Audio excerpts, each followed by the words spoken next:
2장 13절 말씀입니다. 사사기 2장 13절 14절 저와 여러분이 자막을 참조해서 파란 글씨는 여러분 읽으시고 제가 검은 글씨 읽도록 하겠습니다. 2장 13절입니다. 곧 그들이 여호와를 버리고 바알과 아스타롯을 섬겼으므로 여호와께서 이스라엘에게 진노하사 노력하는 자의 손에 넘겨주사 그들이 노력을 당하게 하시며 또 주위에 있는 모든 대적의 손에 팔아 넘기심에 그들이 다시는 대적을 당하지 못하였으며 여호와께서 그들을 위하여 사사들을 세우실 때에는 그 사사와 함께 하셨고 그 사사가 사는 날 동안에는 여호와께서 그들을 대적의 손에서 구원하셨으니 이는 그들이 대적에게 압박과 괴롭게 함을 받아 슬피 부르짖음으로 여호와께서 뜻을 돌이키셨음이거늘 여호와께서 그 이방 민족들을 머물러 두사 그들을 속히 쫓아내지 아니하셨으며 여호와의 손에 넘겨주지 아니하셨더라. 아멘. 오늘은 사사기 2장의 말씀 가지고 2장 11절에서 23절의 말씀 가지고 대적을 남겨놓으신 이유라는 제목으로 말씀을 함께 나누길 원합니다.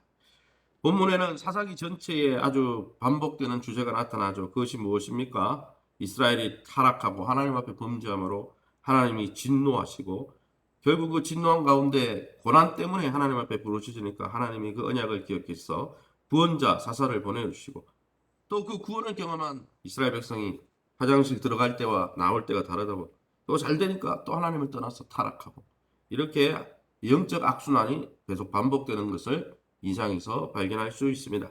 그럼 오늘 이 본문을 통해서 우리가 믿고 따르는 하나님이 어떤 분일까요?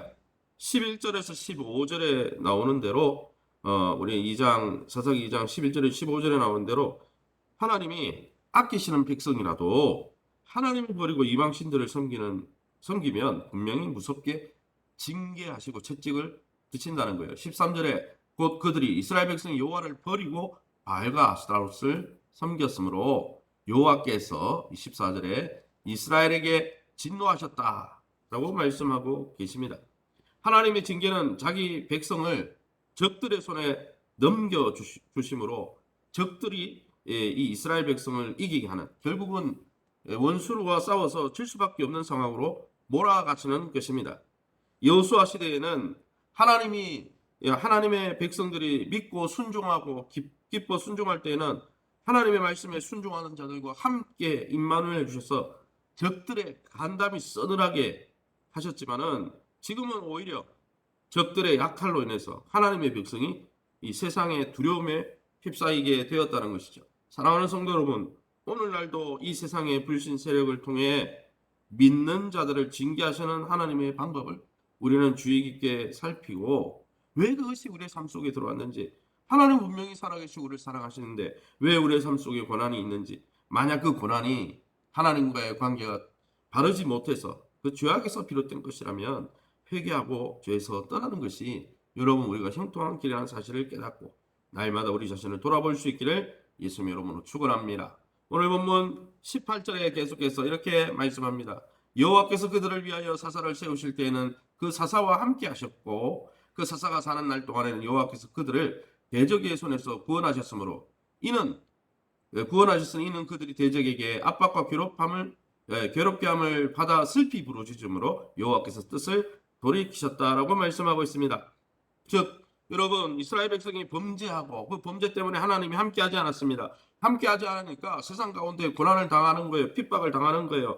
힘든 거예요. 물질적으로 환경적으로 다 힘든 거예요. 왜 그렇습니까?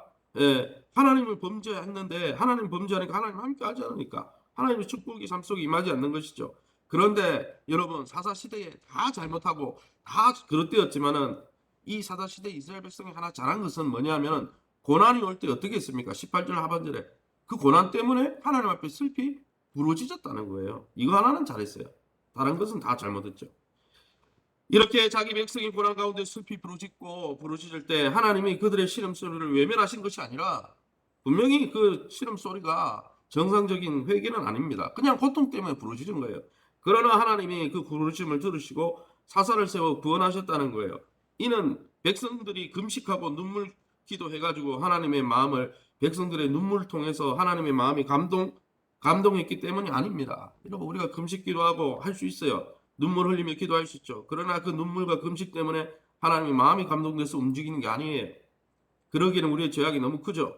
그거보다는 정확히 말하면 하나님의 백성을 향한 하나님의 사랑이 끝이 없기 때문에 그 사랑이 자기 백성의 눈물을 볼 때 여러분 움직이는 거죠. 작동하는 거죠.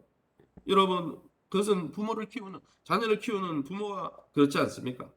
여러분, 사랑하는 성도 여러분, 하나님이 우리를 구원하시는 오직 한 가지 이유는 우리를 자녀 삼아 불쌍히 여기시는 하나님의 사랑이 있기 때문에, 그 사랑 때문에 회복이 되는 것이죠. 그러기에 여러분, 어려운 가운데 있을 때, 또 하나님과의 관계가 잘못되었을 때 부르짖어 기도하시기 바랍니다. 하나님의 인자하심과 선하심을 의지하고 기도하시기 바랍니다. 마지막으로 20절에서 23절에 뭐라고 되어 있습니까?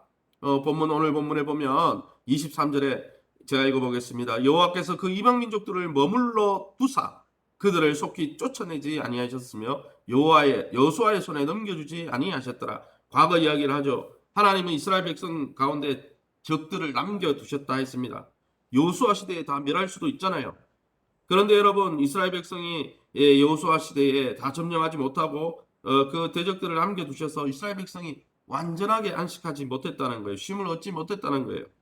왜 그렇습니까? 오늘 본문에 보면은 우리가 잘 읽어보면은 본문의 20절에서 23절의 내용을 읽어보면 하나님께서 자기 백성이 순종하는지, 하나님께 정말 하나님을 사랑해서 순종하는지 안 하는지, 이것은 광야 때도 마찬가지죠. 광야 때도 만나와 메추라기를 내리시고 정말 이들이 하나님의 말씀대로 이 만나는 그때그때 받아가야 되죠. 여러분, 안식일 전날은 두 배로 받아가야 되는 거죠. 안식일 날은 안 내리니까. 여러분, 이런 것을 다 그런 계명을 주신 이유는 뭡니까? 하나님의 백성이 순종하는지, 정말 나를 사랑하는지, 그것을 시험하기 위함이라고 말씀하신 것입니다. 하나님은 지금도 우리의 마음을 시험하길 원하십니다. 우리의 사랑과 우리의 믿음을 시험하길 원하셔서 우리의 삶 속에 때로는 일정의 고난을 남겨두시는 것이죠. 그것을 통해서 하나님 앞에 더 가까이 나오기를 원하시고, 또 영적으로 우리가 순도 높은, 고난을 통해 순도 높은, 정말 하나님만을 간절히 바라는 믿음의 사람이 되길 원하신다는 것입니다. 요즘 우리의 삶 속에 고난은 무엇이 있습니까? 고통은 무엇이 있습니까? 베드로전서 야고보서의 말씀에는 시험은 유익이 있는 하나님의 배려라 했습니다. 사랑하는 성도 여러분, 어렵고 힘들 때 하나님을 떠나 멀리 떠나 더 큰 고통에 가는 자가 아니라 이 어려울 때 정말 사사시대의 이스라엘 백성들처럼 저 고난 때문에라도 주님 앞에 나와 기도하면서 하나님의 선하심과 인자심을 회복하고, 또한 우리가 전심으로 하나님을 찾고 도드림으로 하나님 앞에 하나님을 기쁘시게 하는 참 백성 되어 날마다 주님 주시는 참 형통을 경험할 수 있기를 예수님의 이름으로 축원합니다. 이 시간에 우리 합심해서 기도할 것은 하나님의 고난 가운데 구원의 손길에 민감하게 하시고 날마다 부르짖게 하시고, 또한 하나님께서 구원을 주셨다고 이제는 잘 된다고, 잘 될 때 하나님 잘 믿어야 되죠. 하나님 배은망덕의 길, 하나님을 배반하는 길로 걷지 않고, 그래서 이 악의 악순환을, 우리의 영적인 악순환을 다 끊어버리고 잘 될 때든 부하거나 가난하거나 어떤 형편에 처하든지 하나님 한 분만으로 만족하고 감사하는 신앙을 회복하게 도와달라고, 우리 교회 공예배가 회복되어지고 성도와의 교제와 교회 사역이 원활하게 이루어질 수 있도록 내년 대선과 한국교회 대한민국 미래를 위해서 우리 합심해서 동성으로 기도합니다. 주여 하나님 아버지를 감사합니다. 하나님, 우리의 삶 속에 여전히 우리가 하나님 천국을 약속받은 백성이지만 우리의 삶 속에 여전히 하나님 고난과 고통이 있음을 고백합니다. 하나님이 이 대적을 또 고난을 남겨놓으신 이유가 하나님 날마다 하나님을 믿음으로 굳게 붙들고 하나님을 정말 사랑하는지 시험하길 원하신다는 사실을 알게 해주시니 감사합니다. 날마다 이제 하나님 우리의 삶 속에 하나님 정말 불꽃 같은 하나님의 눈을 의식하면서 날마다 하나님 세상이 아니라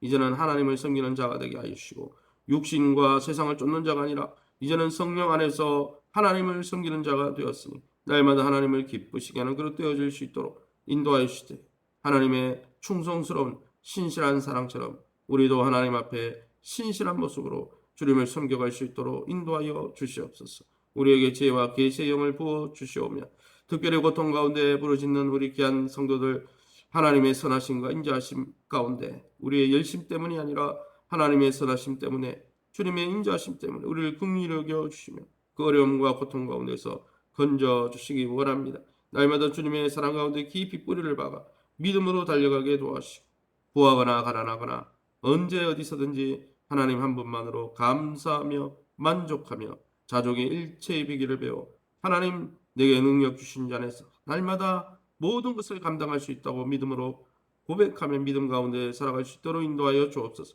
교회 공예배가 회복되게 도와주시고 예배를 통하여 저들의 믿음을 확인하게 도와주시고 날마다 성도와 아버지의 성도들 간의 교제가 회복되어서 영적으로 성장하고 성숙하는 귀한 믿음의 터가 될 수 있도록 축복하여 주옵소서. 내년 대선을 주님께서 기억하여 주시고 하나님 이 나라에 하나님을 경외하고 두려워하며 백성들을 존중히 여기며 교회를 하나님 존중히 여기시는 믿음의 또 지도자들을 뽑아갈 수 있도록 우리에게 분별력을 다하여 주시고 한국교회 또 대한민국 미래를 주님께서 축복하여 주셔서 다시 한번 하나님의 은혜와 긍휼을 더입을 수 있도록 주님 저희를 불쌍히 여겨 주옵소서.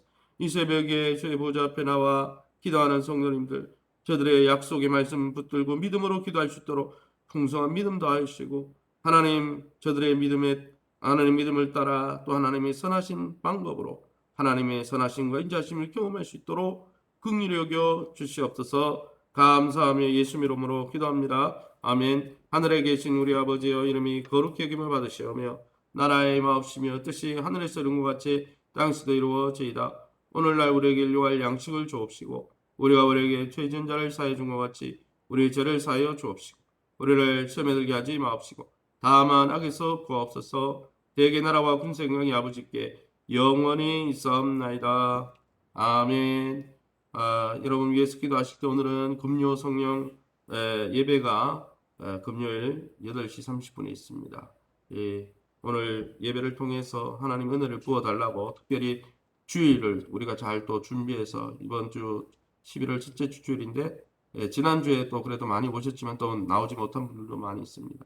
예배를 회복하고 또 믿음으로 주님 앞에 나와 하나님의 큰 복을 받아 누리는 귀한 성도들 되게 해달라고 우리 성도님들의 가정과 또 예배를 위해서 여러분 자신을 위해서 이 나라를 위해서 자유롭게 기도하시고 돌아가시기 바랍니다.